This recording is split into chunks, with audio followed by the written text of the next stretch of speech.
જાણો 29 માર્ચનું ભયાનક સૂર્યગ્રહણ વિનાશક છે કે 5 રાશિઓના જીવનમાં પરિવર્તન।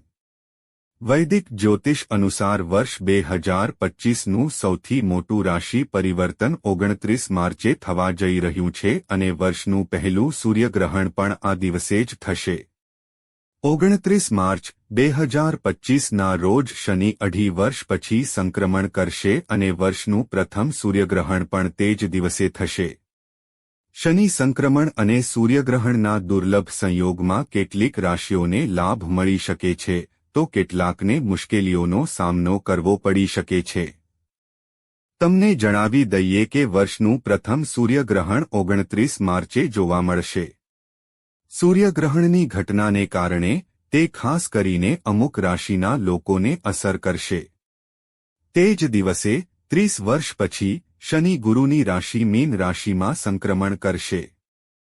શનિ લગભગ 2.5 વર્ષ સુધી મીન રાશિમાં રહેશે, જેના કારણે તેની અસર કેટલીક રાશિઓ પર લાંબા સમય સુધી રહેશે। શનિદેવ તમામ ગ્રહોમાં સૌથી ધીમી ગતિ ધરાવતો ગ્રહ છે। આ મકર અને કુંભ રાશિના શાસક ગ્રહો છે। વૈદિક જ્યોતિષશાસ્ત્રમાં શનિને પરિણામો આપનાર અને ન્યાયનો દેવ માનવામાં આવે છે। મીન રાશિમાં શનિનું ગોચર સારું માનવામાં આવતું નથી। જ્યારે મીન રાશિમાં શનિનું સંક્રમણ કેટલીક રાશિઓ માટે સમસ્યાઓનું કારણ બને છે, તે દેશ અને દુનિયા માટે સારું માનવામાં આવતું નથી।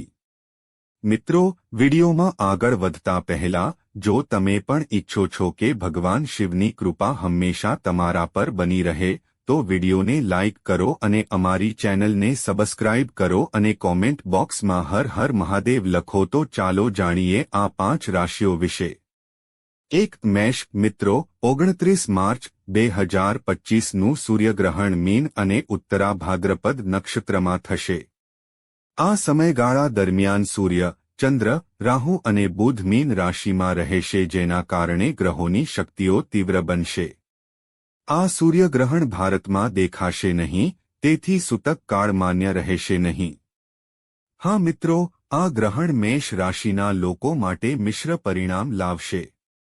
આ ગ્રહણ મેષ રાશિના 12મા ભાવમાં થઈ રહ્યું છે, જે ખર્ચ, વિદેશ યાત્રા, આધ્યાત્મિકતા અને અજાણ્યા શત્રુઓ સાથે સંકળાયેલું છે। આ ગ્રહણ જીવનના કેટલાક પાસાઓમાં સકારાત્મકતા લાવશે, પરંતુ કેટલાક ક્ષેત્રોમાં સાવચેતી રાખવી પડશે। મિત્રો, ભગવાન શિવની કૃપા હંમેશા તમારા પર બની રહે, જેના કારણે આ સમય મેષ રાશિના લોકો માટે કરિયરમાં મહત્વપૂર્ણ પરિવર્તન લાવી શકે છે। જો તમે નોકરીમાં છો તો તમને અચાનક ટ્રાન્સફર અથવા નવી જવાબદારી મળી શકે છે। વેપારી લોકો માટે નવી યોજનાઓ અમલમાં મૂકવાનો આ સમય હોઈ શકે છે, પરંતુ જોખમી રોકાણથી બચવું જરૂરી રહેશે। જે લોકો વિદેશમાં નોકરી કરવા ઈચ્છે છે તેમના માટે આ સમય સાનુકૂળ રહી શકે છે।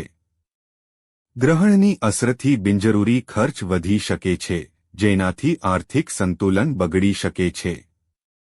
જો કે, જો તમે તમારા બજેટને યોગ્ય રીતે મેનેજ કરો છો તો તમે આ સમયનો સકારાત્મક લાભ લઈ શકો છો। મિત્રો, ગ્રહણ દરમિયાન અને પછી સ્વાસ્થ્ય પ્રત્યે સાવધાન રહેવું જરૂરી રહેશે। મિત્રો, માનસિક તણાવ અને અનિદ્રાની સમસ્યા હોઈ શકે છે, તેથી ધ્યાન અને યોગ દ્વારા રાહત મેળવી શકાય છે। જૂના રોગો ફરી ઉદ્ભવવાની સંભાવના છે, ખાસ કરીને પેટ અને બ્લડ પ્રેશરને લગતી સમસ્યાઓ પરેશાન કરી શકે છે। જો તમે પરિણીત છો તો પતિ-પત્ની વચ્ચે તણાવની સ્થિતિ ઊભી થઈ શકે છે, પરંતુ ધીરજ અને વાતચીતથી સમસ્યાઓ ઉકેલી શકાય છે। જે લોકો પ્રેમ સંબંધમાં છે તેઓએ તેમના જીવનસાથી સાથે વિશ્વાસ જાળવી રાખવો પડશે, કારણ કે ગેરસમજ ઊભી થઈ શકે છે। જેઓ અવિવાહિત છે તેમના માટે આ સમય નવા સંબંધની શરૂઆત બની શકે છે, પરંતુ ઉતાવળમાં નિર્ણય ન લો। જો તમે વિદેશમાં અભ્યાસ કરવાનું વિચારી રહ્યા છો તો આ સમય તમારી યોજનાઓને આગળ વધારી શકે છે। મિત્રો, જો તમે વિદેશમાં અભ્યાસ કરવાનું વિચારી રહ્યા છો તો આ સમય તમારી યોજનાઓને આગળ વધારી શકે છે। કર્ક રાશિના લોકો માટે આ ગ્રહણ ભાગ્ય અને લાંબી મુસાફરી સાથે સંબંધિત નવમા ભાવમાં થશે. નવમું ઘર ધર્મ, ઉચ્ચ શિક્ષણ, આધ્યાત્મિકતા, ગુરુ, પિતા, વિદેશ પ્રવાસ અને જીવનમાં મોટી તકોનું પ્રતિનિધિત્વ કરે છે. તેથી આ ગ્રહણની અસર જીવનના આ ક્ષેત્રોમાં વધુ જોવા મળશે. મિત્રો, તમારે તમારા કાર્યસ્થળમાં અચાનક બદલાવનો સામનો કરવો પડી શકે છે, જેમ કે ટ્રાન્સફર અથવા નવી જવાબદારી. આ ગ્રહણ ઉદ્યોગપતિઓ, ખાસ કરીને વિદેશમાં નોકરી કરતા લોકો માટે નવી સંભાવનાઓ લાવશે. જો તમે નોકરી બદલવાનું વિચારી રહ્યા છો, તો ઉતાવળ કરવાનું ટાળો અને સારી તકોની રાહ જુઓ. મિત્રો, કેટલાક લોકોને વિદેશમાં નોકરીની તક મળી શકે છે. આ ગ્રહણ કર્ક રાશિના લોકો માટે આર્થિક રીતે મિશ્ર અસર લાવશે. ખર્ચાઓ અચાનક વધી શકે છે, તેથી બિનજરૂરી ખર્ચ ટાળો. જે લોકો રોકાણ અથવા શેરબજાર સાથે સંકળાયેલા છે તેઓએ સાવધાન રહેવું જોઈએ, કારણ કે અચાનક વધઘટ જોવા મળી શકે છે. જો તમે વિદેશમાં રોકાણ અથવા મિલકત ખરીદવાની યોજના બનાવી રહ્યા છો, તો આ સારો સમય હોઈ શકે છે. લોન લેવાનું ટાળો અને નાણાકીય બાબતોમાં સમજી વિચારીને નિર્ણય લો. મિત્રો, ગ્રહણની અસરથી માનસિક તણાવ અને ચિંતા વધી શકે છે. પેટ સંબંધિત બીમારીઓ જેવી કે એસિડિટી, ગેસ, અપચો વગેરે થઈ શકે છે. બ્લડ પ્રેશર અને હોર્મોનલ અસંતુલન સંબંધિત સમસ્યાઓ વધી શકે છે.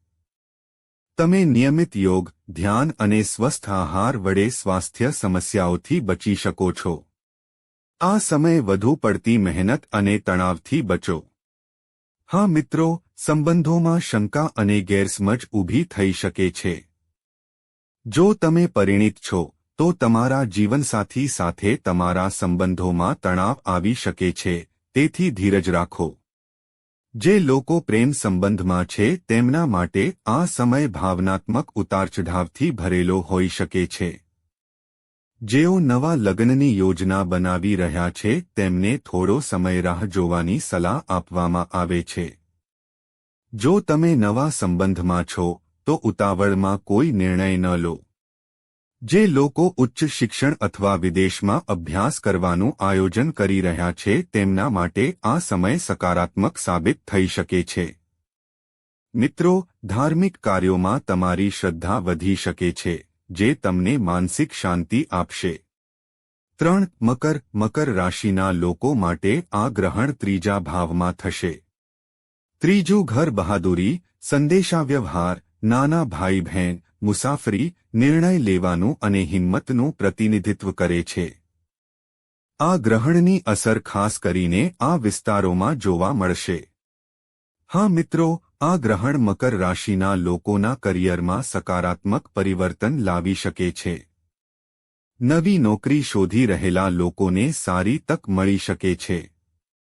વ્યાપારી લોકો માટે નવી યોજનાઓ અને ભાગીદારીના સંકેત છે, પરંતુ ઉતાવળમાં કોઈ નિર્ણય ન લો.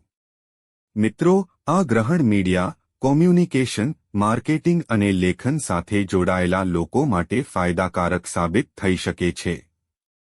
વિદેશ યાત્રા અથવા કાર્ય સ્થાનાંતરણની શક્યતાઓ બની શકે છે. નાણાકીય રીતે આ ગ્રહણ મિશ્ર પરિણામ આપી શકે છે. અચાનક આર્થિક લાભ થવાની સંભાવના બની શકે છે, પરંતુ ખર્ચ પર નિયંત્રણ રાખવું જરૂરી રહેશે. જે લોકો શેરબજાર, ક્રિપ્ટોકરન્સી અથવા રોકાણના ક્ષેત્રમાં કામ કરી રહ્યા છે તેઓએ સાવધાની રાખવી જોઈએ. લાંબા ગાળાના રોકાણ માટે આ સારો સમય રહેશે, પરંતુ વિચાર્યા વગર કોઈ નિર્ણય ન લો. નવા સ્ત્રોતોથી ધન મળવાના સંકેતો છે, પરંતુ વ્યર્થ ખર્ચથી બચવું જરૂરી રહેશે. મિત્રો, આ ગ્રહણની અસર માનસિક તણાવ અને થાકના રૂપમાં જોવા મળશે.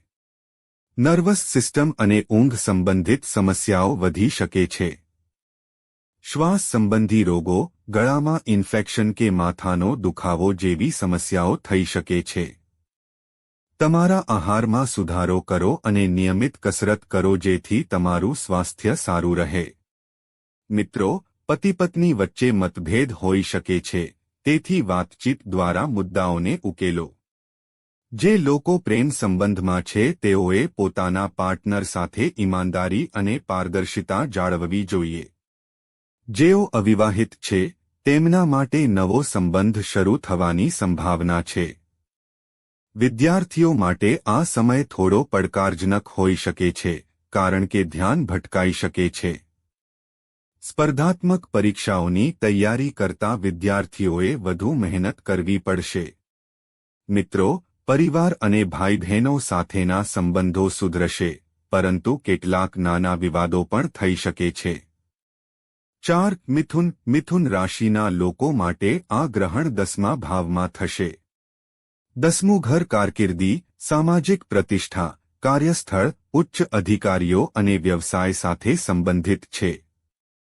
તેથી આ ગ્રહણ ખાસ કરીને મિથુન રાશિના લોકોના વ્યાવસાયિક જીવન અને સામાજિક સ્થિતિને અસર કરશે. મિત્રો, નોકરી કરતા લોકો માટે આ સમય પડકારજનક બની શકે છે. કાર્યસ્થળ પર તણાવ, વધારાની જવાબદારીઓ અને દબાણ વધી શકે છે. મિત્રો, કોઈ મોટા નિર્ણયને લઈને પરિવારમાં મતભેદ થઈ શકે છે. માતાપિતા કે ઘરના વડીલોના સ્વાસ્થ્યને લઈને સાવધાન રહો. વિવાહિત જીવનમાં નાની નાની બાબતોને લઈને ગેરસમજ અને વિવાદ થઈ શકે છે.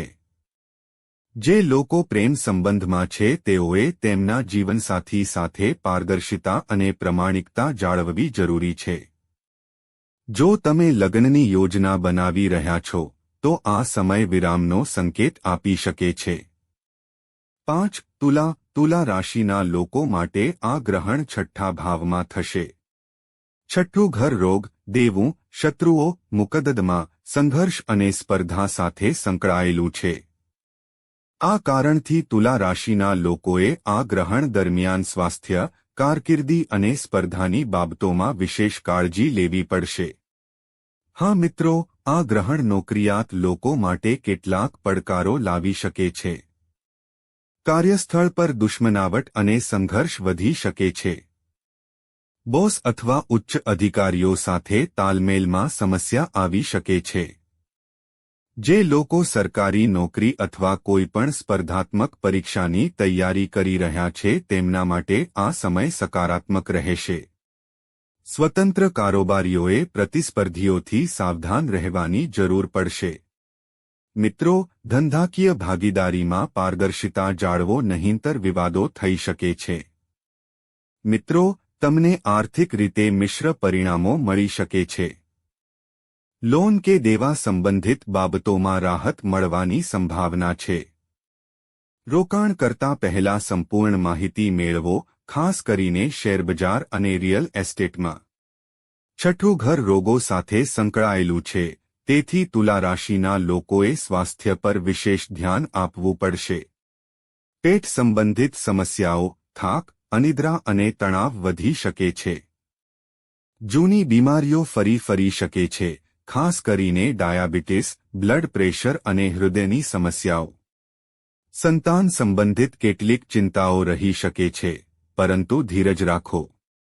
જે લોકો પ્રેમ સંબંધમાં છે તેઓએ